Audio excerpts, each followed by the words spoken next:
అలానే ఎంసీఎస్ రావు. అమెరికా అధ్యక్షుడు ట్రంప్ దెబ్బకి భారతదేశంలో ఉన్నటువంటి యూత్ జీరో పోస్టింగ్కి వెళ్ళిపోతున్నారు.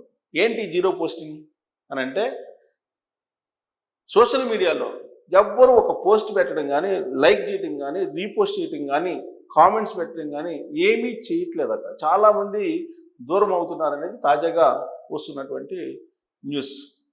కారణం ఏంటంటే, అమెరికాలో అడుగు పెట్టాలన్నా, అమెరికా వీసా పొందాలన్నా, మీ సోషల్ మీడియాలో మీరు లైక్ చేసినటువంటివి కానీ, లేదా మీరు పోస్ట్ చేసినటువంటివి కానీ, లేదా మీరు షేర్ చేసినటువంటివి కానీ ఇవన్నీ చూస్తున్నారు. అప్పుడు మీకు అమెరికా కాన్సులేట్లో ఇంటర్వ్యూ వస్తుంది. ఇంటర్వ్యూలో ఓకే అయ్యే అవకాశం ఉంది. ఏ మాత్రం మీ మైండ్ సెట్ నెగిటివ్గా ఉన్నా, మీరు పెట్టినటువంటి పోస్ట్ అమెరికాకు వ్యతిరేకంగా ఉన్నా, లేదు ట్రంప్కి వ్యతిరేకంగా ఉన్నా, మీరు అమెరికాని మర్చిపోవటమే. అమెరికా వీసా ఇక రాదు. ఇది చాలా క్లియర్గా చెప్పేశారు. ఆ మేరకు స్టూడెంట్స్కి కన్సల్టెన్సీలు కూడా చాలా క్లియర్గా చెప్పేసినాయి. అందుకే యువత, ఇప్పుడున్నటువంటి యువత ఎవరైతే డాలర్ డ్రీమ్ తోటి అమెరికా వెళ్ళి చదువుకోవాలని చెప్పేసి అనుకుంటున్నారో వాళ్ళు సోషల్ మీడియా జోలికి వెళ్ళట్లేదు. ఫేస్బుక్ జోలికి వెళ్ళట్లేదు, అలాగే ట్విట్టర్ జోలికి వెళ్ళట్లేదు, ఇన్స్టా జోలికి వెళ్ళట్లేదు, టిక్టాక్ జోలికి వెళ్ళట్లేదు, లింక్డ్ఇన్ జోలికి వెళ్ళట్లేదు. దేని జోలికి వెళ్లకుండా అసలు టోటల్ సోషల్ మీడియాకి దూరంగా ఉంటున్నారు. దీన్నే జీరో పోస్టింగ్ అంటున్నారు. Zero posting. ఆ స్టేటస్లోకి జెడ్ ఇప్పుడున్నటువంటి జనరేషన్ వెళ్ళిపోతుంది. ఒకవేళ ఆ విధంగా వెళ్ళకపోతే రాబోయేటువంటి రోజుల్లో అమెరికా మాదిరిగా అన్ని దేశాలు కూడా సోషల్ వెయిటింగ్ చేసే అవకాశం ఉంది. ఈ సోషల్ వెయిటింగ్ చేస్తే కనుక మీకు ఆర్టిఫిషియల్ ఇంటెలిజెన్స్ ఇప్పుడు వచ్చింది. మీరు చాట్ జీపీటీ కానీ, గ్రోక్ కానీ, జెమినైన్ కానీ ఏదైనా సరే ఏ టూల్ మీరు వాడినప్పటికీ కూడా మీ వివరాలు, మీ అభిప్రాయాలు, మీరు అడిగినటువంటి సందేహాలు, మీరు అడిగినటువంటి క్వశ్చన్స్ మొత్తం సోషల్ మీడియాలో ఉంటాయి. దాన్ని అనలిటిక్స్ తీసుకుంటుంది. ఆ అనలిటిక్స్ తీసుకుందంటే మీ సంబంధించినటువంటి మీ డేటా కానీ, మీ అభిప్రాయాలు కానీ, మీరు ఏమి అభిప్రాయంతో ఉన్నారని కానీ, మీరు ఎలాంటి వాళ్ళని కానీ క్లియర్గా అద్దంలో మనం ఎలా చూసుకుంటే మనం కనిపిస్తామో అదే తరహాలో మన లోపల మనిషి సోషల్ మీడియాలో కనిపిస్తాడు. అంటే సోషల్ మీడియా నిజమా అంటే నిజం కాదు. సోషల్ మీడియాలో వ్యక్తం చేసేటువంటి కామెంట్స్ కానీ, వ్యక్తం చేసేటువంటి అభిప్రాయాలు కానీ ఇవి చాలా వరకు అబద్ధాలే ఉంటాయి. అసలు లోపల మనిషి వేలే ఉంటాడు. కానీ ఆ లోపల మనిషిని తెలుసుకోవడానికి సోషల్ మీడియాని ఇప్పుడు ఉపయోగిస్తున్నారు. ఆర్టిఫిషియల్ ఇంటెలిజెన్స్ ద్వారా అతను ఏ మూల, ఏ విధంగా, ఏ సందర్భంలో ఎక్కడ రియాక్ట్ అయ్యాడో కూడా అనలైజ్ చేసేసి ఇమీడియట్గా ఆయన వ్యక్తిత్వాన్ని, ఆయన ఏంటి అనేది ఇచ్చేస్తున్నారు. అందుకే జీరో పోస్టింగ్ తోటి మీరు ఉంటే మీకు భవిష్యత్తు ఉంటుంది. జీరో పోస్టింగ్ కనుక లేకపోతే మీకు భవిష్యత్తు ఉండదు అని చెప్పేసి తెలుస్తుంది. అమెరికా ఒక రకంగా చెప్పాలంటే అమెరికా యూత్ని సక్రమ మార్గంలో పెట్టే ప్రయత్నం చేస్తుందేమో అనిపిస్తుంది. ఎందుకనంటే సోషల్ మీడియాలో ఇవాళ హయ్యెస్ట్ ఉండేటువంటి యూత్ ఎవరైనా భారతదేశానికి సంబంధించిన యూతే.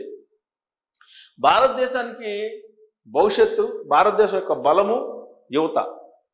వాళ్ళని నిర్వీర్యం చేసేదానికి సోషల్ మీడియాని పరిచయం చేసింది పాశ్చాత్య దేశం.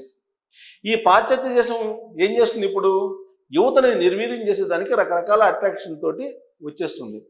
వచ్చినటువంటి మార్కెట్లోకి వచ్చినటువంటి వాటిని చూడడానికి భారతదేశంలో ఉండేటువంటి 60% మంది సోషల్ మీడియా మీద డిపెండ్ అవుతున్నారు. స్క్రీన్ టైం పెరుగుతుంది. అంటే మొబైల్ని ఇలా తిప్పేటువంటి టైం, ఇలా తిప్పుతూనే ఉన్నారు. పొనుకునేటప్పుడు కూడా తిప్పుతూనే పొనుకుంటున్నారు. ఇది భారతదేశానికి, భారత ఆర్థిక వ్యవస్థకి, భారత శ్రామిక వర్గానికి కానీ, లేదా భారత మానవ వనరులకు కానీ చాలా ఇబ్బంది. ఇదే కావాల్సింది అమెరికాకి. పాశ్చాత్య దేశాలకు కావాల్సింది ఏంటంటే భారతదేశాన్ని నిర్వీర్యం చేయాలి. ఇది నిర్వీర్యం చేయాలంటే కనుక మీకు సోషల్ మీడియాని విస్తృతంగా ఉపయోగించాలి. దీంతో పాటు అసలు ఇండియన్స్ ఏంటి, ఇండియన్స్ మైండ్ సెట్ ఏంటి అనేది కూడా తెలుసుకోవాలి. ఎందుకంటే అమెరికాకి ఎవరు పడితే వాళ్ళు వచ్చేస్తున్నారు అనేది అమెరికా ఫీలింగ్. 90s నుంచి అమెరికాలో ఎంటర్ అయినటువంటి భారతీయుల్లో దాదాపు సగం మంది దొంగ సర్టిఫికేట్లు పెట్టి దొంగ వ్యవహారాలతోటి అమెరికాలకు ఎంటర్ అయ్యారు అనేది ఆ దేశం యొక్క అభిప్రాయం. ఇప్పుడు ఇల్లీగల్ ఇమ్మిగ్రెంట్స్ అంటున్నారు కదా, ఈ ఇల్లీగల్ ఇమ్మిగ్రెంట్స్లో 50% అబోవ్ భారతీయులు ఉన్నారనేది అమెరికా నమ్ముతుంది. అందుకే వాళ్ళని స్క్రూటినీ చేస్తుంది. రీసెంట్గా కూడా స్టూడెంట్స్కి సంబంధించిన వీసాలు రద్దు చేసి వెనక్కి పంపిస్తుంది. గతంలో మాదిరిగా ఒకసారి అమెరికాలో అడుగు పెడితే ఇంకా మనకేం ఇబ్బంది ఉండదు, అడుగు పెట్టడమే కష్టము అనేటువంటి ఫీలింగ్ ఉండేది. కానీ ఇప్పుడు అడుగు పెట్టడం కంటే అడుగు పెట్టిన తర్వాత అక్కడ జీవనం సాగించడం, అక్కడ జీవనశైలికి అనుగుణంగా ఉండడం అనేది పెద్ద ఛాలెంజ్. ఏమాత్రం అక్కడ నిబంధనలకు విరుద్ధంగా ఉన్నా కానీ మీరు తిరిగి మీ స్వదేశానికి వచ్చేలాగా అక్కడ ట్రంప్ అక్కడ ఉన్నటువంటి హోమ్లాండ్ సెక్యూరిటీ కానీ నేషనల్ సెక్యూరిటీస్ని కానీ అలర్ట్ చేసేస్తారు. దీంతో ఎక్కడ దొరకకుండా ఉండాలంటే మీరు సోషల్ మీడియాకి దూరంగా ఉండాలి. సోషల్ మీడియాకి దూరంగా ఉండేటువంటి యువతకే అక్కడ భవిష్యత్తు ఉంది. అలాంటప్పుడు అమెరికా మరి భారతదేశం యొక్క యువతని నిర్వీర్యం చేయాలనుకుంటున్నారు కదా, సోషల్ మీడియాని ఎంకరేజ్ చేయాలని చెప్పి మీరు అనుకోవచ్చు. దీనికంటే ముఖ్యం వాళ్ళ దేశం. ఫస్ట్ వాళ్ళ దేశాన్ని కాపాడుకోవాలి. ఇక్కడ ఉండేటువంటి యువత వాళ్ళ దేశంలో ఉండేటువంటి వాళ్ళు ఎక్కువ మంది ఉన్నారు. సో అక్కడ ఉండేటువంటి యువత నిర్వీర్యం కాకూడదు. ప్లస్ భారతదేశంలో ఉండేటువంటి మేధో సంపత్తి క్రీమ్ ఏదైతే ఉందో దాన్ని తీసుకెళ్ళాలి. అంతే తప్ప క్రీమ్ కావాలనేటువంటి వాళ్ళు అవసరం లేదు. వాళ్ళకి మేధావులు కానటువంటి వాళ్ళు, రీసెర్చర్స్ రీసెర్చర్స్ చేయలేనటువంటి వాళ్ళు అక్కడ అవసరం లే, అమెరికాకు అవసరం లే. అంటే అందుకే ఫిల్టర్ చేస్తున్నారు, సోషల్ మీడియా ద్వారా ఫిల్టర్ చేస్తున్నారు. ఫిల్టర్ చేసి క్రీమ్ని ఎంపిక చేసుకుని ఆ క్రీమ్ని మాత్రమే అమెరికా తీసుకెళ్తున్నారు. మిగతా ఉంటుంది కదా, ఫిల్టర్ చేయగా మిగిలిన భాగం ఏదైతే ఉందో యువత, ఆ యువతని ఇక్కడే ఉంచేసి ఈ సోషల్ మీడియాకి బానిసలను చేసి వాళ్ళని నిర్వీర్యం చేసేటువంటి కార్యక్రమం అమెరికా చేస్తుంది అనేది ఇప్పుడు సోషల్ మీడియాలో వాళ్ళు చేస్తున్నటువంటి నిర్వాహకం, వాళ్ళు చేస్తున్నటువంటి వెట్టింగ్ అనేది తెలియజేస్తుంది. ఇదంతా కూడా ట్రంప్ చేస్తున్నటువంటి పెద్ద కార్యక్రమం. అందుకే సోషల్ మీడియాలో మీరు ఎంత తక్కువ ఉంటే అంత బెటర్. ప్రస్తుతం ఉన్నటువంటి జెడ్ ఈ జనరేషను పట్టుమని 10 నిమిషాలు పుస్తకం చదివేదానికి కూడా ఇష్టపడలేదు. గతంలో గంటలు గంటలు బుక్స్ చదివేవాళ్ళు. మనిషి బతకడానికి ఆహారం ఎంత ఇంపార్టెంటో, మనిషి మెదడు ఆలోచన శక్తిని పెంచడానికి కానీ యాక్టివేట్ చేయడానికి కానీ పుస్తక పఠనం అనేది అంత ఇంపార్టెంట్. ఇది సైకాలజిస్టులు చెప్పేటువంటి మాట, ఇది నిపుణులు చెప్పేటువంటి మాట. కానీ ఇప్పుడు ఉన్నటువంటి స్టూడెంట్స్ మీకు రీడింగ్ హ్యాబిట్ పోతుంది వాళ్ళకి. అలాంటప్పుడు ఆలోచన శక్తి తగ్గుతుంది. ఎవరైనా రీడింగ్ హ్యాబిట్ ఉండి దాని మీద రీసెర్చ్ చేసేటువంటి వాళ్ళు ఉంటే వాళ్ళని అమెరికా తీసుకెళ్ళిపోతుంది. అందుకే ఇప్పుడు సిస్టమ్ మార్చేసింది. ఇంతకు ముందులా కాకుండా లాటరీ అనేది రద్దు చేసేసింది. ఎవరైతే మెరిట్ ఉంటారో ఆ మెరిట్ వాళ్ళకి అక్కడ H1B వీసాలు ఇస్తున్నారు. మిగతా వాళ్ళని చదువుకుని ఇంటికి వెళ్ళిపోమంటుంది, అంటే భారతదేశంకి వెళ్ళిపోమంటుంది. దీంట్లో పెద్ద లాజిక్ ఉంది. ఎవరైతే సోషల్ మీడియాకి దూరంగా ఉంటారో వాళ్ళు ఎక్కువగా రీసెర్చర్స్గా ఉంటారు. అంటే బుక్స్ ఎక్కువ చదివేటువంటి వాళ్ళ నాలెడ్జే ఎక్కువగా ఉంటుంది. బుక్స్ చదవకుండా నాలెడ్జ్ పెరగదు. ఇది నిపుణులు చెప్పేటువంటి మాట. బుక్స్ చదివి నాలెడ్జ్ పెంచుకున్నటువంటి వాళ్ళని అమెరికా ఆదరిస్తుంది.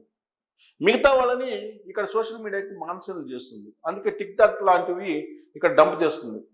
సోషల్ మీడియాకి అట్రాక్ట్ చేసేటువంటి కార్యక్రమం చేస్తుంది. అంటే ఒక దెబ్బకు 2 పిట్టలలాగా ఒకవైపు భారతదేశంలో ఉండేటువంటి యువ మేధావుల్ని అట్రాక్ట్ చేస్తుంది, ఇంకొక వైపు సోషల్ మీడియాకి బానిసలుగా ఈ కొంతమందిని మేధావులు కానేటువంటి వాళ్ళని మార్చేస్తుంది. అంటే ఇలా 2 రకాలుగా దెబ్బతీస్తుంది భారతదేశాన్ని అమెరికా. అందుకే సోషల్ వెట్టింగ్ అనేది పెట్టి సోషల్ మీడియా అకౌంట్స్ని ఓపెన్ చేసి పెడితేనే మీకు అమెరికా వీసా ఇంటర్వ్యూకి ఎలిజిబిలిటీ అని పెట్టింది. అంటే మీరేంటో, మీరు ఏ విధంగా పోస్టులు పెడుతున్నారో ఇవన్నీ కలిపి అనలైజ్ చేసి ఇస్తుంది ఆర్టిఫిషియల్ ఇంటెలిజెన్స్. దాంతో మిగతా పిప్పినంతా భారతదేశంలో వదిలిపెట్టి మంచి మేధావుల్ని అమెరికాకి తీసుకెళ్లేటువంటి కార్యక్రమం చేస్తుంది. అందుకే చాలామంది ఈ జీరో పోస్టింగ్ వైపు వెళ్ళాలి. పోస్టింగ్లు ఏవి పెట్టకపోతేనే మీకు అమెరికా ఛాన్స్ వస్తుంది. మీరు ఒకవేళ మేధావి అయినప్పటికీ, మీరు ఒకవేళ బాగా రీసెర్చర్ అయినప్పటికీ, మీరు కనుక ఏ హమాస్నో ఏ పాలస్తీనియన్లో మీరు కనుక సపోర్ట్ చేస్తే మీరు అమెరికాలో అడుగుపెట్టలేరు. అలాగే ఉక్రెయిన్ని వ్యతిరేకిస్తూ రష్యాని సపోర్ట్ చేసినా మీరు వెళ్ళలేరు. ఇలాంటివి చాలా ఉన్నాయి. అంటే మీరు ఫేస్బుక్ అనగానే లేదా సోషల్ మీడియా అనగానే మీరు ఏదైతే అనుకుంటున్నారో ఆ భావాన్ని వ్యక్తం చేసేటువంటిది సోషల్ మీడియా. అలా వ్యక్తం చేస్తే మీకున్నటువంటి అవకాశాలు పోతాయి.